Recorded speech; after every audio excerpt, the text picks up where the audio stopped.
Hello friends, daily usage சென்டென்ஸில் இன்றைக்கி நம்ம பார்க்கலாம்.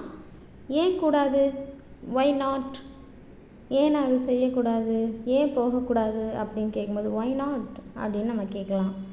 ஏன் அப்படி, ஏன் அந்த மாதிரி கேட்கும் பொழுது ஒய் ஸோ அப்படின்ட்டு கேட்கலாம்.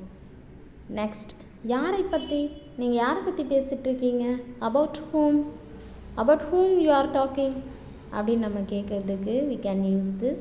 யாரிடமிருந்து, யார்கிட்டேருந்து இந்த விஷயத்தை கேட்டீங்க, யார் உங்ககிட்ட சொன்னாங்க அப்படின்னு நம்ம கேட்கும்போது from whom அப்படின்னு கேட்கலாம். யாருக்கு எதிராக, ஏன் அவங்களுக்கு அகைன்ஸ்டாக அந்த மாதிரி இருக்கீங்க அப்படின்னு கேட்குறதுக்கு against whom அப்படின்னு கேட்கலாம். எதுக்காக, ஏன் நான் அங்கே போகணும், எதுக்காக அவங்க இங்கே வராங்க அப்படின்னு கேட்குறதுக்கு for what அப்படின்னு கேட்கலாம். யாருக்காக இந்த விஷயத்தை நீங்கள் செய்கிறீங்க அப்படின்னு கேட்குறதுக்கு ஃபார் whom அப்படின்னு கேட்கலாம்.